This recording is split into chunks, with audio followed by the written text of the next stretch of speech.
Now, maybe one of the board investors, their company is in motor vehicles, and they want to sell vehicles to you. And you can't say no because they're funding you, right? But you know this is killing your business. And somebody has to tell you, I think we need to tell this board member to shut it, right? And we need to not invest in cars.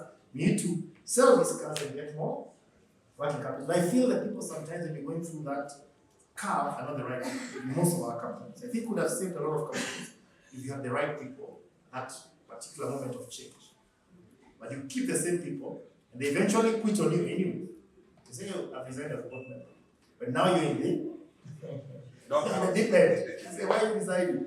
What's the problem, right? I think we need to change that kind of setup. Yeah, I think investors play a really big role in the life cycle of an entrepreneur.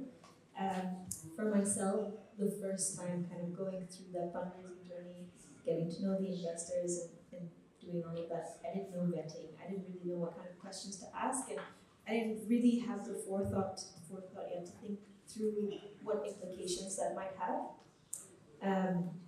And as when I left, not a single one of my investors messaged me or emailed me to find out why. And that was a really pivotal moment for me. And the reason for that is because they didn't care about me. And for me, that really showed me that, like, man, do you even care about the business that you invested in? Because clearly you don't. Because if a co-founder who's someone who actually played a really big role in the business is leaving, there's something wrong here. And like, if you want to do your due diligence correctly, you need to dig. But nobody digged. And that just showed me, like, okay, like, I have a duty as an entrepreneur here to also put myself in a good position, because that is not the type of setup that I would want to go through again. And so coming into kind of this new company, firstly, for me, biggest mandate, female investors. We have a lot of female investors, which is fantastic. Not because I don't value kind of male investors, but because as a good relationship, and for me those are good signs as to like really having a partnership rather than just an investor. And yeah, I think that's really important. And sometimes you're not in a position where you can like really choose, but I think when you're trying to strategize around how you're going to go, like how you're going to fundraise, how you're going to go out and really structure your round, give yourself the time and give yourself that buffer to also just say no to some people. The money will come, it'll come. I know sometimes it feels like it won't come, but it will. And just believe that you need the right people around you. That was, that's all I had. Just to reinforce these excellent points, some tactical things for some of the founders in the room. So Delilah talked about what you can do in the beginning stages. If you are looking at a convertible note, there is often language around board composition, to Ian's earlier point around governance. Pay close attention to what is written in these documents, because that is the governing document that will then set you up for success. If a single investor has so much concentrated control, your lead investor in particular, in that convertible note, saying that they can appoint and fire every person on your team, if they can appoint and fire every board member, there's a problem. So I just wanted to add to the founders in the room that are raising, maybe this is your first time, pay attention to governance and board and concentrated rights and power, while also making sure you have some independence, because that's a good thing. Yeah, I think the only thing I can add is like your mental safety is so important when building a company. If like a lot of the stories you hear is if there's problems with the board, the shareholders, it's very unlikely that company will survive. So I think for me now, like the lesson is I'd rather just suffer than take it. Like all dollars are not created equal. So I'd rather just suffer than take in an investor that my heart does not align with. Because if you do that, like you'll be, I think it's a shortcut. You're trying to get in money now to do what you need to do, but it'll really hurt you in the long run. Yeah. I think also when you invest, when you bring an investor in is very important. You must never be trying to attract investment out of desperation. So time your investment decision very, very carefully. The best time to invest is when you actually can choose, when you're not desperate. Then you're going to get the right working position and all that. I've been in a situation where, and I think because, you as the founder, that there's an emotional connection to the business.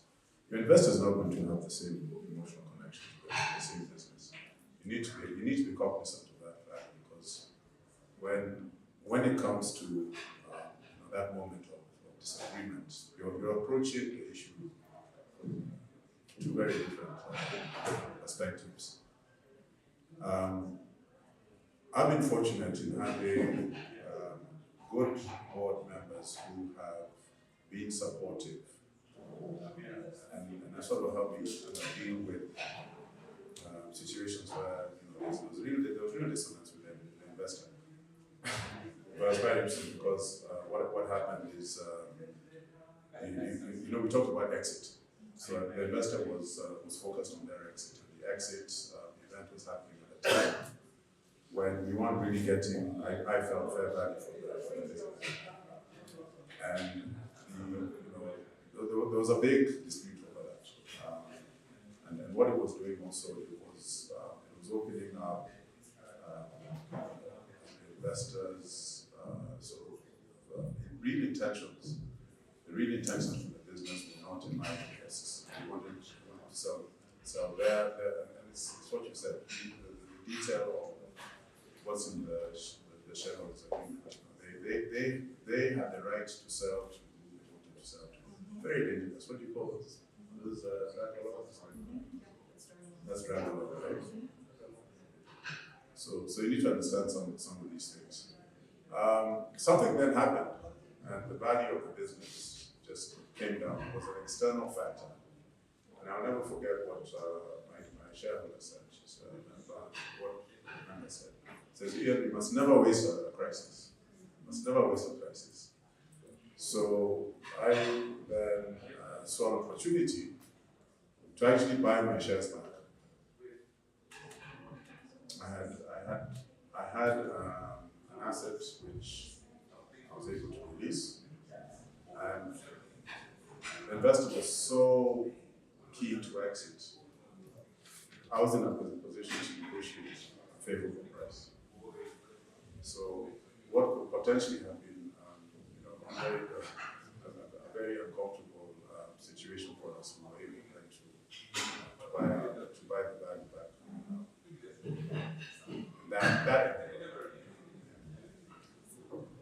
The takeaway here is the devil is in the details. And the earlier you figure out those details, the better set up for what's aligned further down the line. I think for me, the way I look at business today, I ask myself, is this business a P&L business? Is it a capital appreciation business? Okay? A P&L business generates for you cash flow that you pay yourself, the dividends and everything else. And you know you're going to get money every year, right? Sports business, for example, right? Or your capital net business where you need to build value. So the next guy coming to buy you because of appreciated value. Okay? Those are the first things you need to think about, right? Now, a capital business is virtual capital, is virtual wealth, right? Today it could be 20 million, more it could be $2, as you say. A cash flow business is cash flow business. Whether it's making money or not making money, it's very clear. I buy and sell.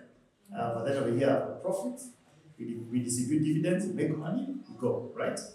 There are two kinds of investors. Those who invest in capital business, and those who invest in P&L business. If you bring a P&L investor in a capital business, you definitely going to have cash. Because in 3 years ago, I'll tell you, I've put my money in the stock market, the bonds, what's wrong with you guys? Your problem will start there. Because he thinks every day, I should never put my money in that company.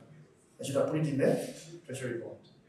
Then the capital guy will say, fine, what do you need for us to build value together, right? Because they always think I can amplify my value in the business. Now, that's it. Then is the next kind of investor you have to think about. They don't bring money per se, or they could bring money, but they bring you value. They help you with your MVP becoming, moving faster into profitability or into revenue, and you need to value those shareholders, like those kind of investors.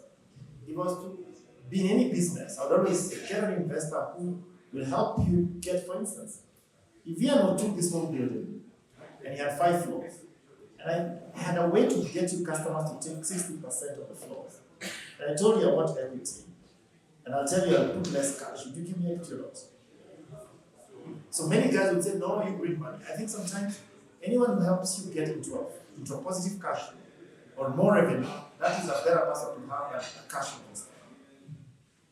You may not agree, but sometimes money is not everything. Sometimes you need that business. Because the guy investing in money wants to see that revenue anyway. So who would you rather get? Revenue or the investor? It's revenue. Because with revenue, then you have a high valuation. So I'd rather get the guy who gives me business, who helps me get business, than the money then tells me now you will get the business. Those are two different pathways, right?